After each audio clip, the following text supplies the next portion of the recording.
Good morning, student. As all of you know that now we are studying our chapter number 2. We have already covered our chapter number first.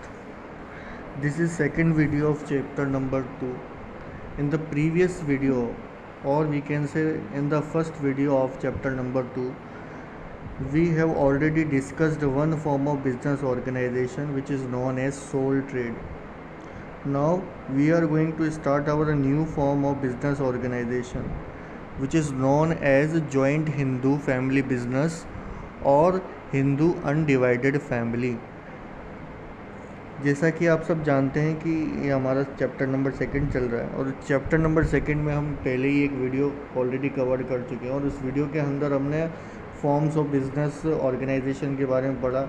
फिर ये देखा कि कितने तरीके की business organisation होती है प्राइवेट सेक्टर के अंदर। अब उसके अंदर से हम एक के बारे में पहले ही ऑलरेडी प्रीवियस वीडियो के अंदर पढ़ चुके हैं जिसको सोल ट्रेड के नाम से जाना जाता है। आज जो है हम दूसरी फॉर्म्स ऑफ बिज़नेस ऑर्गेनाइजेशन है उसके बारे में पढ़ेंगे और इस दूसरी फॉर्म ऑफ बिज़नेस ऑर्गेनाइजेशन का नाम है जॉइंट हिंदू फैमिली बिजनेस या फिर हिंदू अनडिवाइडेड फैमिली के नाम से भी इसको जाना जाता है। तो सबसे पहले तो हम इस हिंदू अनडिवाइडेड फैमिली का मतलब समझते हैं, फिर उसके बाद हम इसको आगे कंक्लूड करेंगे। अब यहाँ पर तीन वर्ड दिख रहे हैं हमको, एक तो हिंदू, दूसरा अनडिवाइडेड, तीसरा फैमिली। अब यहाँ पर हिंदू का मतलब क्या है? Hindu means related to Hindu religion और undivided means which can not be divided, मतलब जॉइंटली, जिसको हम डिवाइड नहीं कर सकते। अगर हिंदू जॉइंट फैमिली वाले लोग, अब इसको समझते हैं हम, अगर हिंदू जॉइंट फैमिली वाले लोग अगर कोई बिज़नेस करते हैं तो उन्हें एक अलग मान्यता दी जाती है, उसको एक अलग तरीके का बिज़नेस बोला जाता है जिसको जॉइंट हिंदू फैमिली बिज़नेस कहते हैं या फिर हिंदू अनडिवाइडेड फैमिली बिज़नेस उसको कहते हैं। अब ये जो होता है ये सोल ट्रेड ही नहीं होता, कई लोग इसको सोल ट्रेड समझ लेते हैं, जबकि सोल ट्रेड में क्या होता है एक सिंगल पर्सन होता है जो उस पूरे बिज़नेस को कंट्रोल करता है, मैनेज करता है। यहाँ पर क्या होता है एक जॉइंट फैमिली के जो भी मेंबर्स होते हैं, अब मेंबर्स भी कौन से, ज़्यादातर मेल मेंबर्स जो भी होते हैं जॉइंट फैमिली के, वो क्या करते हैं इस बिज़नेस को जो है वो रन करते हैं, क्योंकि अब उसके अंदर मेंबर्स आ गए उस फैमिली के। अब उस फैमिली के मेंबर्स आ गए यानी तो एक से ज़्यादा मेंबर हो गए, जबकि सोल ट्रेडिंग में क्या था, सोल ट्रेडिंग में तो खाली एक ही पर्सन होता था, तो इसलिए ये सोल ट्रेडिंग की कैटेगरी में, सोल प्रोप्राइटर की कैटेगरी में नहीं आता। अब कई लोग ये भी बोलते हैं कि सर इसमें तो 2 या 2 से ज़्यादा लोग हो गए, क्योंकि फैमिली मेम्बर 2 या 2 से ज़्यादा होंगे, जाहिर सी बात है। तो उस केस में भी तो ये जो है पार्टनरशिप की कैटेगरी में भी तो आना चाहिए। नहीं, तो पार्टनरशिप की कैटेगरी में क्या होता है कि अलग अलग रिलीजन के भी लोग होते हैं और अलग अलग फैमिली के भी लोग होते हैं जो आपस में किसी बिज़नेस को करते हैं। लेकिन जॉइंट हिंदू फैमिली बिज़नेस के अंदर क्या होता है एक ही रिलीजन होता है और एक ही फैमिली होता है और उसी फैमिली के लोग जो उस बिज़नेस को करते हैं। अब जॉइंट हिंदू फैमिली बिज़नेस के अंदर क्या होता है, एक तो होता है हमारे जितने भी मेंबर्स होते हैं उन मेंबर्स में से एक मेंबर्स ऐसा होता है जो पूरे फैमिली का जो है वो हेड होता है, और जो फैमिली का जो हेड होता है वहाँ उसको हम यहाँ पर जो है कर्ता के नाम से जानेंगे, KARTA, कर्ता के नाम से उसको यहाँ जाना जाता है। और वो कर्ता ही जो है वो पूरे बिज़नेस को मैनेज करता है, कंट्रोल करता है, और वो कर्ता ही जो है वो बिज़नेस के रिगार्डिंग जो है डिसीजन लेता है। ऐसी बात नहीं, अदर मेंबर्स भी अपनी राय देते, लेकिन अल्टीमेटली डिसीजन तो कर्ता ही लेता है अपने बिज़नेस के रिगार्डिंग। दूसरी बात ये कि जो हेड ऑफ़ द फैमिली है उसको तो चलो आपने नाम दे दिया कि उसको कर्ता के नाम से जाने जाते हैं, बाकी के अदर्स जो मेंबर बच गए वो कौन है, तो बाकी के जो दूसरे अदर मेंबर बच गए हैं उसको हम कहते हैं को पार्टनर। वो भी जॉइंट हिंदू फैमिली बिजनेस के अंदर मेंबर होते हैं जैसे कि कर्ता होता है, लेकिन कर्ता क्या होता है, हेड होता है, कंट्रोलर होता है पूरे बिज़नेस का, पूरे बिज़नेस में उसी के डिसीजन चलते हैं। और बाकी के जो मेंबर्स जो होते हैं हेड को हटा के उसको हम बोलते हैं को पार्टनर। ठीक है, अब हम इसको पढ़ लेते हैं क्या लिखा हुआ है इसके अंदर। Joint Hindu family business is a different type of business organisation which is found only in India. Joint Hindu family business ये एक अलग तरीके का बिजनेस ऑर्गेनाइजेशन है जो ज़्यादातर हमारे हिंदुस्तान में ही पाया जाता है। As the name suggests, it is a type of organization in which all the members of Hindu undivided family manage and control the business with the direction of the head of the family, bracket में दे रखा है कर्ता।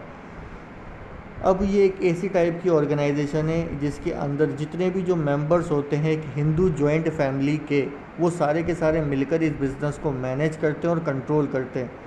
वो सारे के सारे लोग मिलकर इस बिज़नेस को चलाते हैं। लेकिन जब ये बिज़नेस को चलाते हैं तो बिज़नेस को चलाते दौरान ये अपने जो हेड जो होता है फैमिली का, जिसको हमने बताया अभी आपको कि कर्ता होता है, उस कर्ता के डायरेक्शन के अकॉर्डिंग ही ये जो लोग हैं वो कामकाज करते हैं अपने बिज़नेस के अंदर। तो जॉइंट हिंदू फैमिली बिज़नेस क्या है, एक ऐसा बिज़नेस है जिसको खाली हिंदुस्तान के अंदर ही ये बिज़नेस किया जाता है। अब इस बिज़नेस के अंदर जो होते हैं, जो भी मेंबर्स होते हैं, वो अंडर द डायरेक्शन यानी कर्ता के डायरेक्शन के अंदर ही वो सारे के सारे लोग क्या करते हैं, अपने कामकाज को करते हैं। अब there are 2 types of joint Hindu family business, they are follows. 2 type के जॉइंट हिंदू फैमिलीज बिजनेस बता रखे हैं। उनमें से एक तो है मिताक्षरा, दूसरा है दयाभाग। अब मिताक्षरा सिस्टम क्या कहता है, only male members born in the family are eligible to get members in the business. मतलब खाली जो फैमिली के जो मेल मेंबर्स होते हैं, यानी जो मेल होते हैं, वही खाली क्या हो सकते हैं, इस फैमिली बिजनेस के अंदर जो है मेंबर्स हो सकते हैं। फीमेल जो है वो इस फैमिली बिजनेस के अंदर जो है मेंबर्स नहीं हो सकती। और ये मिताक्षरा जो सिस्टम है वो पूरे इंडिया के अंदर चलता है, खाली वेस्ट बंगाल और आसाम को छोड़ दे तो। वेस्ट बंगाल और आसाम के अलावा हमारे हिंदुस्तान के अंदर जितने भी HUF चलते हैं या जितने भी HUF का बिज़नेस करते हैं, उन सभी बिज़नेस के अंदर जो है खाली मेल मेंबर जो होते हैं वही मेंबर्स बन सकते, फीमेल मेंबर्स जो हैं वो मेंबर्स नहीं बन सकती। दूसरा जो है वो है हमारा दयाभाग। दयाभाग सिस्टम ये बोलता है कि इसके अंदर मेल और फीमेल दोनों के दोनों ही मेंबर्स हो सकते हैं बिज़नेस के अंदर। लेकिन ये जो दयाभाग का जो सिस्टम है ये खाली वेस्ट बंगाल और आसाम के अंदर ही चलता है। यानी अगर आपका HUF वेस्ट बंगाल और या आसाम के अंदर आप अपने HUF को चला रहे हैं तो वहाँ पर आप मेल और फीमेल दोनों को मेंबर्स बना सकते हैं। लेकिन वेस्ट बंगाल और आसाम के अलावा पूरे हिंदुस्तान के अंदर आप कहीं और HUF चला रहे हैं तो वहाँ पर खाली आपको ध्यान रखना पड़ेगा कि खाली मेल मेंबर्स जो हैं वही मेंबर्स बन सकते हैं HUF के अंदर, इसके अलावा फीमेल्स मेंबर्स नहीं बन सकती। The head of the family are called करता है, जो फैमिली का जो हेड होता है, जो जिसके कंट्रोल में सारे के सारे मेंबर्स रहते हैं, जो उसके डायरेक्शन के अकॉर्डिंग जो सारे के सारे मेंबर्स काम करते हैं उसको हम कर्ता कहते हैं। और जो बाकी के जो मेंबर्स बच गए उनको हम को पार्टनर कहते हैं। ठीक, उसके बाद there are 2 condition for existence of joint Hindu family business. यानी अगर आप जॉइंट हिंदू फैमिली बिजनेस करने जा रहे हैं या करने की सोच रहे हैं तो उसके लिए 2 कंडीशंस का पूरा होना ज़रूरी है। अब वो 2 कंडीशंस क्या क्या है। पहली condition, minimum 2 male member must be there. पहली कंडीशन ये कि कम से कम 2 मेल मेंबर तो होने ही चाहिए। अगर 2 मेल मेंबर्स नहीं हैं तो आप फिर HUF को कंडक्ट नहीं कर सकते। दूसरा, existence of some ancestral property. अब एंसेस्ट्रल प्रॉपर्टी का मतलब पुश्तैनी प्रॉपर्टी या कुछ पुश्तैनी प्रॉपर्टी या पुश्तैनी बिजनेस होना चाहिए जो पिछली पीढ़ी से चला आ रहा हो और इस वाली जो पीढ़ी है उसको मिला हो। तो ये दोनों कंडीशन होनी चाहिए, कुछ पुश्तैनी बिजनेस होना चाहिए या पुश्तैनी प्रॉपर्टी होना चाहिए और कम से कम 2 मेल मेंबर्स होने चाहिए, तब जाकर आप अपने HUF का जो बिज़नेस है उसको कंक्लूड कर सकते हैं या HUF के बिज़नेस को आप कंडक्ट कर सकते हैं। The ancestral property is inherited by the male members of Hindu undivided family. Ancestral property जो है वो उनको जो है वो अपनी जो पीढ़ी है, पुरानी जो पीढ़ी है, उनसे विरासत में मिलती है। The members who shares the ancestral property and who are entitled to get the share in the profit of HUF joint Hindu family business are known as copartner. और वो मेंबर्स जो इस एंसेस्ट्रल प्रॉपर्टी में हिस्सेदार हैं या जो इस बिज़नेस के अंदर जो जिन भी लोगों को शेयर्स मिलता है प्रॉफिट के अंदर से, उन सभी मेंबर्स को हम को पार्टनर के नाम से जो है वो जानते हैं। ठीक है, आगे है हमारे फीचर्स HUF के। अब पहला जो फीचर्स है वो है, फीचर्स और कैरेक्टरिस्टिक्स दोनों एक ही चीज़ होती हैं, ये बात आप अपने जहन में डाल लें अभी से ही। तो फीचर्स, जो पहला फीचर्स जो है HUF का वो है मेंबरशिप बाय बर्थ। कि HUF के केस में अगर कोई मेंबर्स जो HUF के अंदर मेंबरशिप लेना चाहता है तो अगर उसका उसी परिवार के अंदर जन्म हुआ है जो पहले से किसी HUF को कंडक्ट करते हुए आ रहे हैं, तो उस पर्सन को जो है HUF के अंदर जो मेंबरशिप जो होती है वो बाय बर्थ मिल जाती है। मतलब जन्म, जैसे ही वो जन्म लेता है वो उस HUF का जो है क्या बन जाता है, मेंबर्स बन जाता है। तो पढ़ लेते हैं। A person automatically become a member in joint Hindu family by taking birth in that family. There is no need for any agreement. मतलब जैसे ही वो उस परिवार में जन्म लेता है तो परिवार में जन्म लेते ही जो है वो उस जॉइंट हिंदू फैमिली बिजनेस का जो है मेंबर्स बन जाता है और उसको मेंबर्स बनने के लिए कोई एग्रीमेंट करने की ज़रूरत नहीं पड़ती। दूसरा जो फीचर्स है HUF का वो है हमारा मैनेजमेंट का मतलब इसका जो काम काज है वो किसके हाथों में रहता है, कौन इसको कंट्रोल करता है, कौन मैनेज करता है वो। तो the joint Hindu family business is manage and control by the senior most male members of the family who is called कर्ता। कि HUF का जो भी कंट्रोल होता है या जो भी मैनेजमेंट होता है वो एक पर्सन के हाथ में होता है और उस पर्सन को हम हेड ऑफ़ द फैमिली भी कहते हैं और उस हेड ऑफ़ द फैमिली को HUF में कर्ता के नाम से जाना जाता है।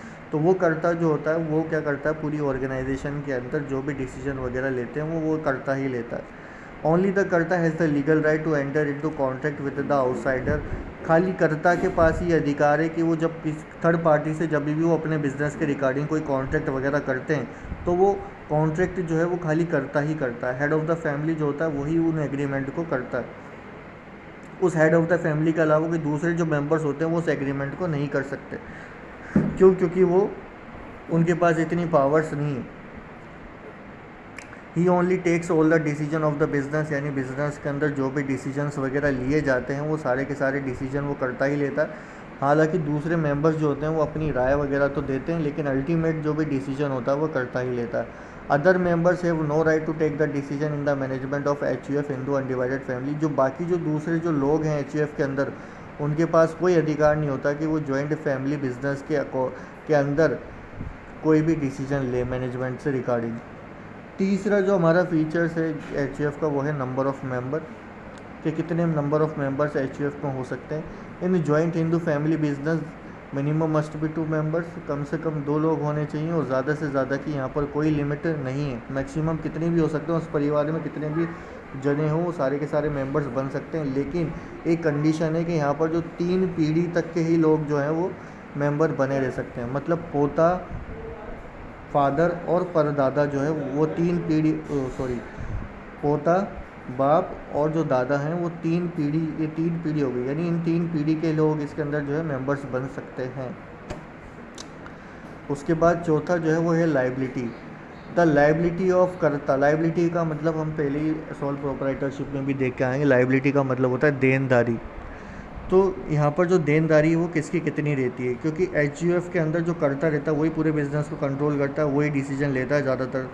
तो पूरे बिज़नेस को एक तरीके से वही संभालता है। तो जब पूरे बिज़नेस को वो संभालता है तो उस सिचुएशन में जो लाइबिलिटी होती है वो कर्ता की क्या हो जाती है, अनलिमिटेड हो जाती है। अनलिमिटेड का मतलब कि उसकी कोई लिमिट नहीं, मतलब इन केस अगर HUF में कोई लॉस हो जाता है तो उस लॉस को पूरा करने के लिए कर्ता की पर्सनल प्रॉपर्टी वगैरह बेची जा सकती हैं।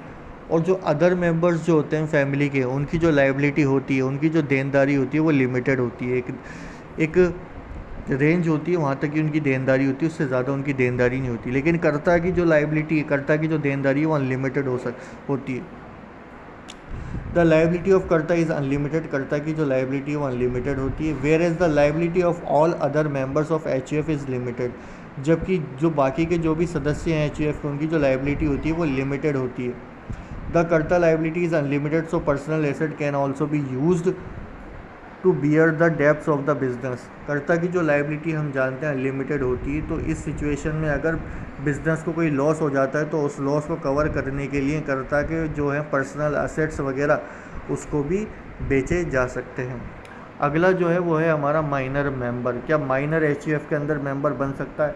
देखो, हमने जो पहला जो फीचर पढ़ा था HUF का, उसमें हमने ये देखा था, उसके अंदर हमने ये देखा था कि मेंबरशिप जो होती है HUF के केस में वो बाय बर्थ मिल जाती है। माइनर का मतलब क्या होता है, जिसकी उम्र जो है वो 18 साल से कम है। तो ऐसा इंसान जिसकी उम्र 18 साल से कम है, क्या वो HUF के अंदर मेंबर बन सकता है? तो हमने क्या देखा था पहले ही फीचर के अंदर कि जैसे ही कोई इंसान HUF हिंदू अनडिवाइडेड फैमिली के अंदर जब भी कोई इंसान जो जन्म लेता है तो जन्म से ही वो उसका क्या बन जाता है, मेंबर बन जाता है।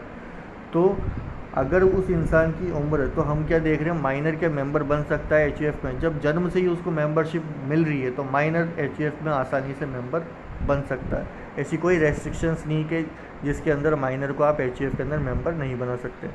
इन हिंदू अनडिवाइडेड फैमिली या Hindu joint Hindu family business a child become a member by birth, एक चाइल्ड जो होता है वो अपने बर्थ से ही उसका मेंबर बन जाता है। Only so there is no restriction, तो यहाँ पर कोई रेस्ट्रिक्शंस ऐसी नहीं है जो एक माइनर को मेंबर बनने से रोक सकती है।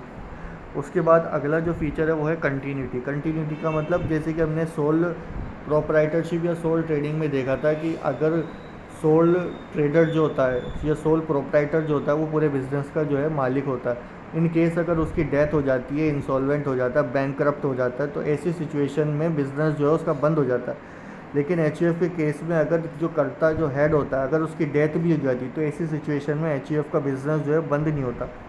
अगला जो हेड होता है वो क्या बन जाता है, इसका मेंबर बन जाता है। अब परिवार में जो सबसे बड़ा होगा कर्ता के बाद वो क्या बन जाएगा, इस फैमिली इस बिज़नेस का हेड बन जाएगा और बिज़नेस जो है फिर वापस से चलने लग जाएगा। लेकिन इसका ये मतलब नहीं है कि आप HUF के बिज़नेस को बंद नहीं कर सकते। आप चाहें तो HUF के बिज़नेस को बंद कर सकते हैं, लेकिन उसके लिए आपको क्या लेना पड़ेगा, जितने भी मेंबर्स हैं HUF के उन सब की आपको सहमति लेनी पड़ेगी। जब वो सारे के सारे लोग सहमत हो जाएंगे तब आप अपने HUF को बंद कर सकते हैं, अदरवाइज़ नहीं कर सकते।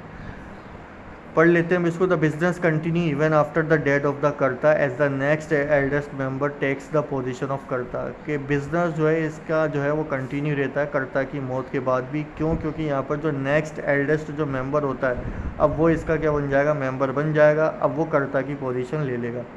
The business however can be terminated with the mutual consent of the members. हालांकि आप चाहें तो इस बिज़नेस को बंद कर सकते हैं, लेकिन HUF के बिज़नेस को बंद करने के लिए आपको जितने भी मेंबर्स हैं उन सभी मेंबर्स की आपको रज़ा लेनी पड़ेगी, उनकी सहमति लेनी पड़ेगी।